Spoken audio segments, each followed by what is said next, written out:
coach looking to make a room pop, looking to refresh your look, looking to redo your brand? Well, check out SI Design and Printing. They're going to transform your sports organization, athletic facilities into what you're looking for by enhancing the student athlete experience, boasting the brand, and honoring your past. They do that with banners, backlit signage, locker graphics, window graphics, fence mesh graphic designs, and so much more. If you need a refresh, SI Design is going to help you do that. Check them out online, sidesign.net. And hey, if you're a parent or a grandparent, they've got something for you as well, as SI Design is the leading provider of custom sports prints. They offer a variety of products, including posters, banners, canvases, and more. All you have to do is upload your high-quality studio or action shot, and SI Design will create the memory for you. For more information, all you have to do is go to their website, sidesign.net/sports prints, and you'll get all the information that you need. You can also find them on Facebook. Just type in SI Design and Printing. Give them a call, 254-405-9492, or you can email them, info@sidesign.net, and tell Kyle that's Sideline to Sideline.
Hey, I mean, that was a good point. I think we might start seeing some go back. We hit week 5 of the season.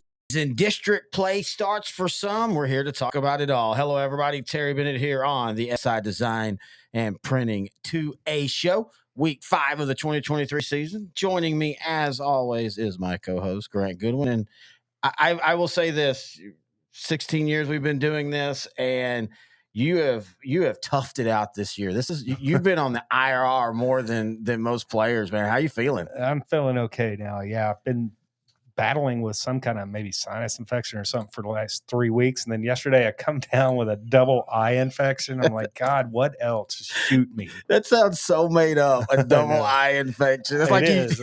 Well, I mean, one in both eyes. That's like the thing where you put the what do you call that stuff? I can't think of it. You put it in your eyes, make it like you have gunk, and you tell your mom, I can't go to school today. I got double eye infection. I would have never heard of that, but I could have used some of that. I got that from Shallow Hal, actually. Oh, okay. Old movie from the early 2000s. Anyway. Yeah, no contacts in, can barely see. So yeah, this is you're and you've got a big week coming up. You got a big week coming up. You think maybe it's some of that? Yeah, could be a little nerves. Yeah, get nervous. You're gonna run away brightest. Yeah, probably. You are the next Julia Roberts. Anyway, what we're going to be doing today is talking week 4 review and preview some of the week 5 games here in 2A. As I was saying, man, we got district play. We'll be talking about one of those in the preview section. And we're starting to get, I think we're finally, and I know we've had a couple weird weeks with weather, some in affected 2A, some was down in Southeast Texas last weekend.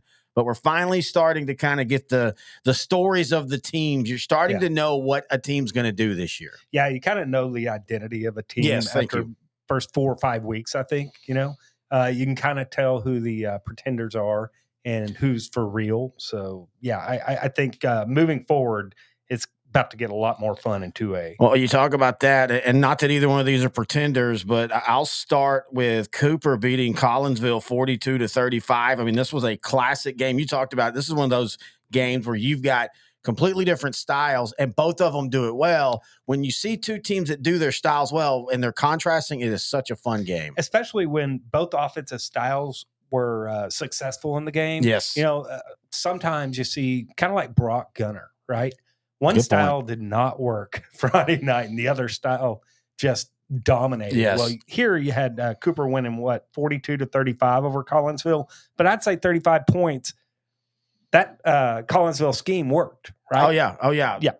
What happened for Cooper or for Collinsville is they just allowed Cooper to get out to a couple score game, and then that offense for Collinsville woke up, but it was a little too late. Markel Smith ran for 163 yards and 2 touchdowns for Cooper.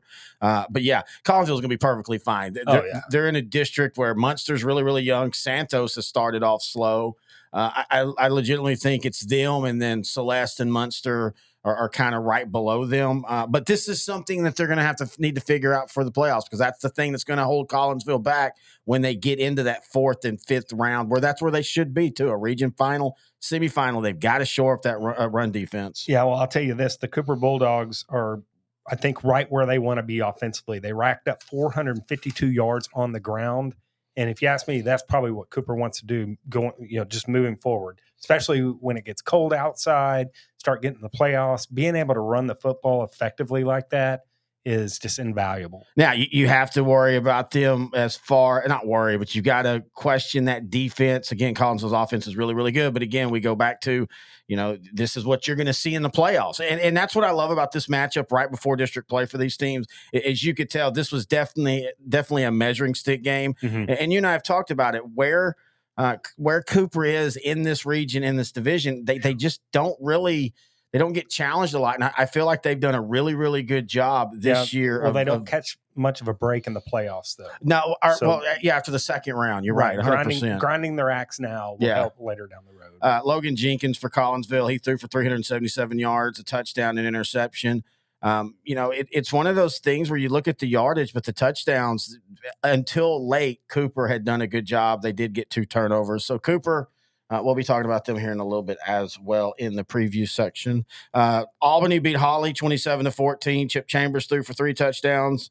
Holly's Keegan Abels ran for 231 yards. But this is where that Albany, this is why they're different. And this is why, we can talk about their running back and everything, Adam Hill. But when they need to throw the ball, Chip Chambers is right there. 3 big touchdowns. And this was another game where these two teams both expect to be playing in the week 13, 14, and 15. Yeah, this is kind of the, Chip Chambers' performance was kind of like what he did in the state championship game, right? He came through at the big times. Everybody's loading up against Adam Hill, Chip Chambers, boom. Yeah, I totally agree. And we talked about it. Albany seemed like they're at the, I know they won state last year, but it seems like they're at that point where they're not through yet. No. And being told that their younger classes are really, really talented. Not that they ever were through. They were kind of like Lorena, though. They were always really solid in their region, but just couldn't figure out how to get out of it. And then once they've done, it feels like the floodgates have opened up. Where do you want to go now? How about Mart 36? Centerville 21. Mart's quarterback, Jonah Ross, had a big night. He ran for 2 touchdowns and threw for another. And this Mart defense did a really good job. Centerville, that's not so bad. Centerville's defense has been pretty salty all year, right? Yeah, very much so. That's why I thought they were going to win this game. Yeah. Well, I kind of thought Mart would, just the athleticism and on the offensive side of the ball, right? They hit you from so many different angles, stretch the field horizontally and vertically. So I figured that would give that Centerville defense a little bit of trouble, but I don't think that's a bad loss for Centerville. Oh, no. Great win for Mart. No, Centerville's played a really tough schedule. They're playing a 3A team this week. We'll talk about that. Yeah, Mart jumped out 15-0 in the first. Jonah Ross, the senior quarterback, he's one of those that kind of does a little bit of everything. He threw for 89 yards, but they only threw the ball 11 times. He ran for 99. But I'm telling you what, that J.D. Bell, the junior, this looks like one of the Mart running backs that we're used to seeing. 20 carries, 170 yards, 8.5 yards per carry. What do you do defensively against that? Yeah, exactly. And and we've talked about it. It's weird to say this. Mart's been state ranked. Mart goes deep in the playoffs, but for the last 3 years, it feels like everybody's kind of forgotten about Mart, and they're just as loaded, maybe not quite as scary, but they're just as loaded. And I even had a 2A fan of Smokey message me like, man, everybody keeps talking about all these matchups and Mart's not getting mentioned, and Mart's not going anywhere, folks. not at all. They're going to be right there when it comes down to it. Wellington beat Spearman in an exciting game. Man, we're seeing a lot more of these type of games this year, which I have no problem with. Yeah, it's great. 12-6 as Wellington scored a late touchdown to break the 6-6 tie. Wellington on the night only had 209 total yards of offense, but they held Spearman to 153 yards of offense. That's a defensive battle you don't see quite as much anymore, right? Yeah, and Spearman's down this year. They're really down, but still to hold a 3A team to 159 yards of 153 yards of total offense. I don't care who you are. That's a good night when you're talking about depth and things like that. Yeah. How about Chilton 19, Hearn 13? Hearn scored 2 touchdowns in the fourth quarter to give themselves a shot at the upset. Yeah, I would love to know if that's one of those things where Chilton kind of let off the gas in this game. And Hearn climbed back in, or what? But even then, it was 19-7 or 19-0. So maybe they did. I don't know. I just interesting game. I feel like Chilton should have won that game by 3 or 4 touchdowns. Yeah, on paper they look like they were going to be huge favorites, right? Yes. And I think we're going to wrap up with Toller 41, Comanche 18. You know, Comanche came into this game 3-0. Toller missing Brown. They're all everything running back, but Isaiah Blessing, quarterback, stepped up, threw for 126 yards and ran for 148. Yeah, this is more of as far as like 3A talk because of Comanche, but I really think Comanche felt that this was going to be their statement. We talked a little bit about what they've said in the 3A show. Coach Escobar talking about their defense and wanting to improve that, and that was their big thing because last year they gave up a lot of running yards and their defense just let them down. And Toller's really good, but Toller's without Peyton Brown. Mm-hmm. And I really thought at worst Comanche was going to make this a one possession type game, like a 22-18. But man, they gave up 125 yards. Gave up 140 yards to Blessing. He also, by the way, threw for 125 yards. And, for Toller, this is positive because, just like with any high school football injury, man, we've heard Peyton Brown's coming back for the district. Peyton Brown's coming back for the playoffs. Peyton Brown hadn't come back. Even he's already cleaned his locker out and he's headed to college. Whatever the case is, it's not a bad thing for Toller to have a player like Isaac Blessing that they can lean on if Peyton Brown doesn't show up the rest of the year. And if you're physical like Toller is on both sides of the line. Yeah, if you're physical like that, you're going to be successful. And that's where they've made their hay. And this is nothing against Peyton Brown, but where Toller has started their rise and their continued being so good in this region is their front is just always will wear a team down. And against a team with Comanche, who is not small and has pretty good depth, it shows you what Toller can do this year, at least early on. All right. Let's go to a little week 5 preview. Got some real good ones here. Not a bunch of real good ones on the docket, but I think the ones we picked are going to be pretty. Well, let me go ahead and make that. Yeah, let me go ahead and make that programming note. We're hitting bye weeks basically, and next week we will not have a traditional sideline to sideline 2A show. I might do something where we put something together, but we will not. We won't have this.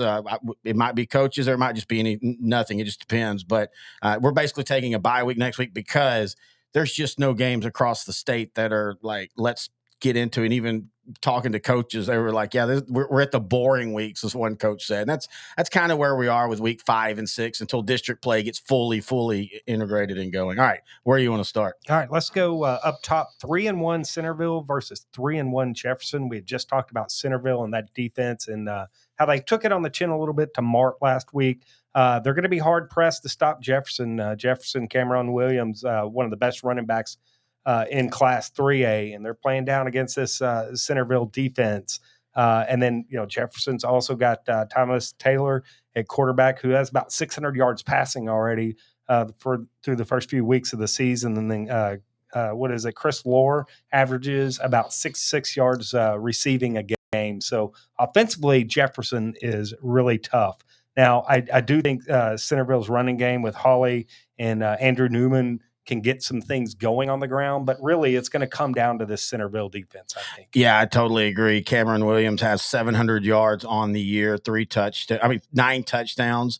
Now, he did have 300 in one game, but still, even if you took that out, he's still averaging over 100 yards a game. But for me, it's been the passing game for Jefferson. And that's where they've kind of struggled at times. Almost 600 yards for Taylor, 7 touchdowns, only 2 interceptions.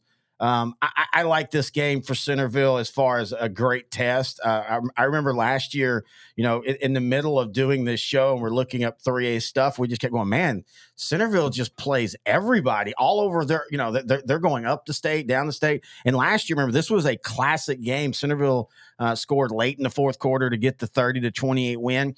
I don't think Centerville's quite as good as they were last year. I think Jefferson is about where they were last year, maybe a little better. They came into the game last year 3-1. This year only 2-1 because DeKalb that game got canceled because of weather a couple weeks ago. But I like Jefferson in this one. I think Cameron Williams is just a really, really special running back who right now is just running really, really well. And I think it's going to be kind of like last year, kind of a high scoring game. But give me Jefferson 42-30. I like Jefferson by 10-14. All right. How about 3-0 Roscoe taking on 4-0 New Home? I believe this is over in New Home, if I'm not mistaken. Yes. All right. Roscoe's got Jace Arnwine at quarterback, Ivan McCann at running back, and a really good tight end in Parker Gleaton. So I think they'll, have success against a pretty good New Home defense. Offensively, New Home's quarterback, Caleb Cook's been great. About 580 yards passing so far this year. Yeah, that Gleaton kid, he is huge. I mean, he is 6'4", 240 on the year. He has 237 yards receiving. You talked about Arnwine, 4 touchdowns, 1 interception. He's thrown for 550 yards. I'm impressed with throwing for a 62% clip. You don't see a lot of high school, unless they're in a very throw it 4 yards only. That 61% is pretty good. And you talked about that rushing game. As a team total, Ivan McCann 414, but as a total, man, they've almost got 700 yards. So you're talking about an offense that has gained 550 through the air, 690 on the ground. That's pretty damn balanced at this level. Yeah, they're going up against a New Home defense, though, that hasn't given up more than a touchdown in a game yet. Yeah, this is we talked about Cooper Collinville is the classic offense versus offense, 2 different styles. This is the classic offense versus defense. I love what Roscoe's doing. It's nice to see them undefeated, but I just think New Home's defense is just too much for them. Last year, this was a shootout. It was 60-32 New Home, and if I want to say that was like a 1 possession game at half, if I remember looking at scores. But anyway, I think New Home with Logan Addison at running back can control the clock a little bit more, right? Yeah. And with this defense, which I think is much better than it was last year so far, at least. That's scary to think because I agree with you. You're not wrong on that. I think I like New Home in this one. Yeah, as we were talking about, Albany being a team that was always really, really good, and they finally broke through. This is with John Ward, they finally got to the playoffs. They finally went far last year, and it just feels like with this team, New Home's just getting started. Yeah. So anyway, I'm like you. I have them winning this game comfortably, but I am curious to see if Roscoe can get some points against them. All right, Albany versus Comanche. Comanche 3-1 with that loss to Toller last week that we just mentioned in the previous segment. Albany with Adam Hill at running back, averages about 185 yards rushing per game. Comanche's defense had only given up 8 points in the first 3 games until last week against Toller. Yeah, and I really thought Comanche. I think I even said it on this show or the 3A show. I thought Comanche was going to win that game mainly, and that's I'm now 0 for 2 with Peyton Brown not being there and me saying, hey, that's going to really hurt Toller. You're going to take that off your. Yeah, I got to take that note off and keep. That's not working for you, man. Keep leaning on that, but I think that game showed that Comanche's still figuring the defensive side out. I think they keep it close. I don't know if I think Toller. I don't know if Albany, and it's weird saying this because Albany's going to run the ball, but I don't know if they're as physical as Toller's going to be up front. It's not far off. I'm not trying to say Toller's stronger. I'm just saying Toller's identity is more, in my opinion, in the offensive line. Albany's more with the skill position right now. I think Albany's pretty tough up front. They are, and again, I'm splitting hairs on that. I'm not trying. So I know now all the Albany fans are going to say I said they were pussies. I'm not. I think you can't say the P word, can you? Yeah, we're on YouTube. We can say whatever we want. Oh, what about on the audio? I guess we can say whatever we want to. Nobody's going to say anything. I would have used was. Okay. Wussy. That's okay. You use the P So word. Grant says that Albany's a wussy. Got it. Thank you. I did not. I said that. they are anything but. And, we had, Carson Fairchild, the receiver, he's a big time receiver for Albany as well. So, he gives Chip Chambers a lot of that 685 yards passing. A lot of that has gone to Fairchild. So I think Albany, with their running game, they're balanced. Yeah. And I think that's going to be too much for Comanche. But I do think this is a close game. Yeah. No, I think it's close early. Closer. I think so. I don't know why. Again, I'm not trying to say that Toller's, but I just think that I also think Comanche got kind of slapped in the face, and that's been their whole thing this year is not to get slapped in the face. And so I just feel like they're going to respond better. Yeah. I still think they're going to lose, but I think they're going to respond better. All right. DeKalb versus Tenaha. DeKalb has Winky Williams at running back, great running back. Tenaha, offensively, they lost ARP 36-35 last week. That's a good game for Tenaha. ARP has surprised some people at the 3A level with their quarterback and their scoring this year. And Tenaha is just offensively, they're darn good, man. Berkeley Kenny at quarterback, Jordan Reese at running back, Jatarian Moore at receiver. I mean, they can hit you from just about anywhere on the field. This Tenaha offense can. Are they going to be able to slow down Winky Williams? Slow him down? I don't know. Or limit him? They started out, and again, not playing great teams. They started out defensively pretty solid, but the last 2 weeks, and they won one of them against Joaquin. They gave up 42 points, and then last week they gave up 36 to ARP. I don't know if this is a game where anybody gets slowed down. I think this is a pretty high-scoring game. Like you talked about Tenaha, a little bit about Winky Williams, but, I mean, this was a DeKalb team that went blow to blow with Harmony there for a lot of that game, and then Harmony kind of opened it up late. For me, for DeKalb, if they're going to pull this upset, or I don't know if it's an upset. I think this is more of like a little bit of an even matchup. Caden Ware's got to have a big game. Last week he had a 70-yard kickoff return, but you've got to find a couple guys outside of Winky Williams. For Tenaha, like you said, they're scoring. I think DeKalb will win this game. I'm taking DeKalb. But I think it's going to be a very exciting game. I think it's going to be like 46-40, one of those games. I think this is one of those games that it's going to be a lot of points and a lot of yards. And not that the defenses are terrible. I think a lot of it's just we're seeing two really good offenses. All right, two undefeated teams on a quick hitter. Our last game of the night, Wolf City and Cooper. Who do you got?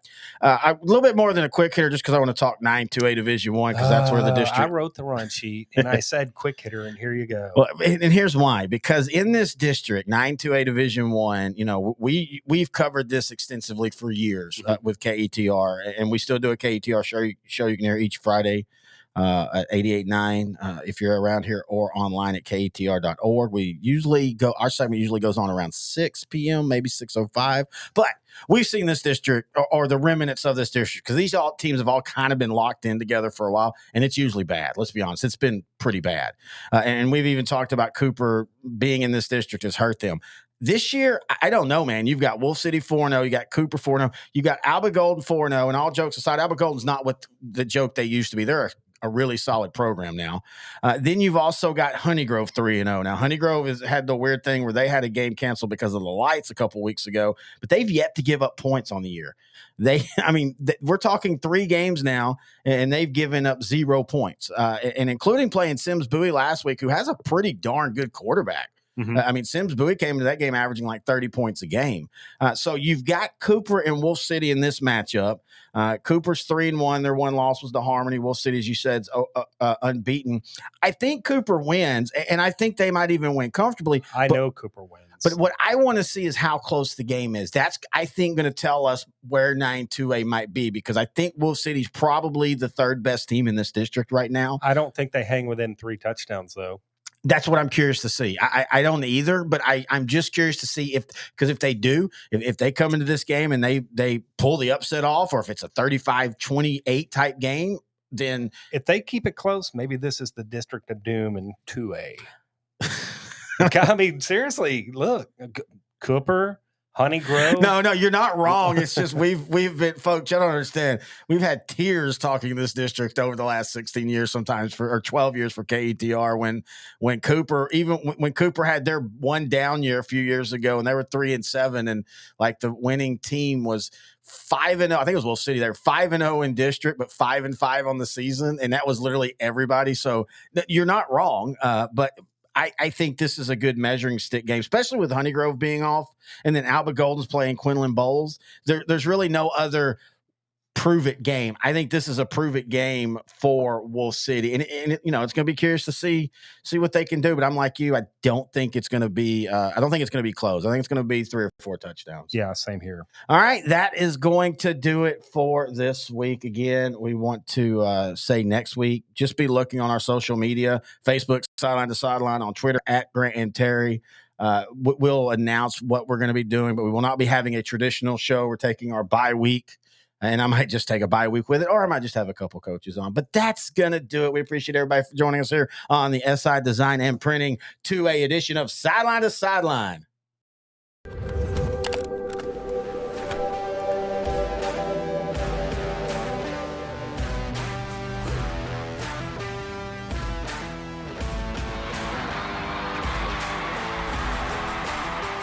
Hey, I mean, that was a good point.